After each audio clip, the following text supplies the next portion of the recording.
All right, y'all. I'm gonna be with y'all briefly, but I just want to share this because this is gonna be real brief. I haven't been able to post as as often as I normally do, but we ain't about to get into all of that. But I just want to get on here and share with y'all and encourage somebody that you gotta know that you are special. You gotta know that it's only one you. You got to embrace you. You have to love you. That's like one of the main things I like to push when I'm on here. Whether I'm posting on Facebook, I got a new group that, we all started a community called Social Butterfly. Whether I'm on Instagram, anywhere I'm posting at, anybody I'm talking to as a life coach, my job is to make sure you know that you are unique, that you are special, that you are somebody. So many people don't know that they somebody. And y'all, this goes beyond the surface, y'all. This goes beyond the surface. This goes beyond how you look on the exterior. This goes beyond whether you are acceptable to societal norms. This is deep within. This is childhood trauma. This is some disappointments you may have had throughout your life, and you felt like, hey, this gonna follow you for the rest of your life. It goes deeper than what you think. It goes skin deep, y'all.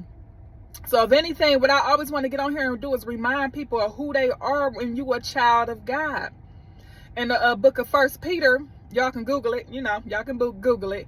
But it says you are of royal priesthood. You got to know the God you serve. You got to know who you are in him. You got to know that your maker ain't make no mistakes on you physically or internally, okay? Or just some of your gifts and your talents or whatever. You got to know that you are you. The word says, I will praise you because I am fearfully and wonderfully made. So I want you to know that. So the reason why I'm saying this is because our self-image affects a lot of our lives, y'all. It affects what career we choose to do. It affects whether we leap out on faith. Because, you can have a big dream in your heart. And you can have something that the Holy Spirit is nudging you to do. But you won't do it because of outsiders. Because of, exterior forces. You won't do it because you worried about what everybody else about to say or think about you. You won't do it because you wondering like, hey, what would I look like if I fell in front of everybody? You don't want to do it because you're afraid of being hurt. You're afraid of being disappointed. But that's a part of life. Sometimes, being hurt and disappointed is part of the growth journey because you learn as you go. But you want to stay connected to the Most High God. But if you don't know anything today, know that you are special. Embrace who you are. Once you know that you're special and you embrace who you are, you embrace your uniqueness, you don't have to compete with nobody. You don't have to try to be like nobody else. I believe we all got different similarities. We all got some of the similar ministries. Maybe it's like one or two things, we might do similar to somebody else. But overall, you are your own unique you. And you got to know that your journey is going to be different from another person's journey. I always like to share with people that I know we have people that, like to listen to other people for inspiration and motivation. And we like to hear other people's journey. We like to hear other people's story. I do. I love hearing a good success story, y'all. I love it. I love hearing somebody say they got it out the mud and where they are today. I love it. Whether it's a big win or a small win, okay? Because you got to understand this. Listen to this. Success is the realization of a worthy ideal. Of a worthy ideal. So your success may not be somebody else's success. You might be, let me use an example. You might be making, let's say $100,000 a year, and you might be, all puffed out with your chest out, because everybody you're around make 30,000, 40,000, 50,000, maybe 60 or 70,000, but you make 100,000. But you get into a group with somebody where they like, hey, we make 500,000 a year. We make $1 million a year. That's going to make your 100,000 look minute. Now, do that mean that you're unsuccessful? No, it doesn't mean that you're unsuccessful. What I'm trying to say is success is a realization of a worthy ideal. So if that was your goal to make 100,000 in a year, well, you hit your mark. You hit your goal. You are successful. You may not be making 500,000 or $1 million a year, but you are successful. So what I'm saying is you can't judge success based on how other people perceive it. You might be happy about your accomplishments, but everybody's not going to be happy about your accomplishment. Maybe it won't impress everybody. That's why you got to be satisfactory to you. Okay? I was just listening to somebody earlier, and he said something very key. He said, the process is for you, but the results is for everybody else. So embrace the process. Embrace you.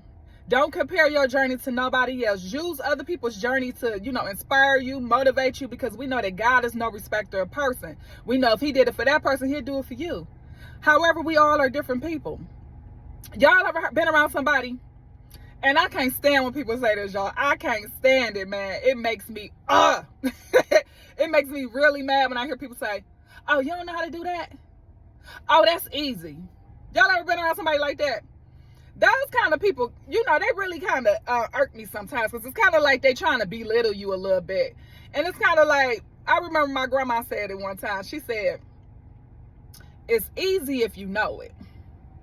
Y'all, I want y'all to take that with y'all. It's easy if you know it. So just because something is easy for somebody else don't mean it's necessarily going to be easy for you. Just because it was a walk in the park for somebody else don't mean it's going to be a walk in the park for you. Your journey is your journey. Your job is to see that, hey, if they are doing it, if they made it through, it can happen for you, because God is no respecter of a person. But when people say that's easy, like my grandma said, it's easy when you know it. So let's say you in kindergarten, first grade. You new to multiplication. You learning multiplication. Let's say you come up to a fifth grader. The fifth grader all like, oh, 9 times 9, 81. Oh, 2 times 2 is 4. Oh, 8 times 8 is what? 64, y'all. It's been a while, y'all. But the fifth grader going off, like, just going off with the multiplications, like clockwork. And the kindergarten, like, 1 times 1 is 1. Okay. 2 times 3 is 6. Y'all get what I'm saying? So to the kindergartner or the first grader, that's not easy for them.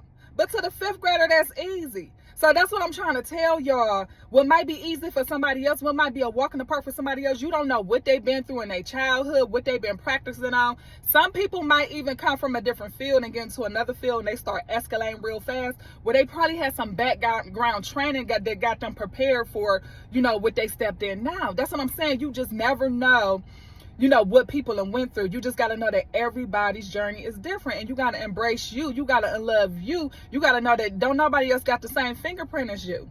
You got to know who you are in God. You got to know that God took the time to make you, your maker, and you here on purpose. So I don't want to make this long. I know I told y'all I wasn't going to make this long, but I felt it in my spirit, that this was something that, God wanted me to share with y'all, because I asked God today, I said, God, give me a word for your people. I don't ever want to just get on here and just be gibber jabbing and don't got no substance, nothing nobody can take with them. And even if you know this already, sometimes you need a reminder. Sometimes you need confirmation. Sometimes you just need to hear from somebody else. Sometimes you need to be around like-minded people. Because, sometimes, because a lot of people compare themselves to other people. And then they start feeling like they're not good enough. And like I said, it's skin deep, y'all. It's not really on what's on the outside all the time. You can have somebody go and get all the stuff that they feel like society want to see, as far as, body augmentations and all of that. They can do all of that and still feel like a horrible person inside. Or still can get triggered. That trigger from when they was a child, and they still feel like they're not who they supposed to be. Beyonce said the best in one of her songs, y'all. It was one of her songs I used to like, and it's called Pretty Hurts. I think it's called Pretty Hurts. But she always, in that song, she say, it's the soul that needs the surgery. Perfection is a disease of the nation. Okay? So I just want you to take that with you. Matter of fact, go listen to that song if you can. Go listen to that. All right. But anyways, y'all, I'm going to be brief. It's more I wanted to share with y'all about this topic right here. But of course, y'all know I'm about to head to the gym. But I just want to encourage y'all to, stay encouraged. Stay unique. Okay. be even more unique, okay? Not being just unique for the sake of being unique for attention, but you know, just being you, y'all. Okay, it's only one you, all right? And you are on this earth for a purpose, all right? And you got something special to give to the world. And I just want to encourage you to just go ahead and turn yourself loose, all right? So anyways, I hope y'all are having a great and amazing day. Go ahead, sign up for our email campaign. Let's stay in touch. In the meantime, y'all, I will see y'all in the next video. Okay.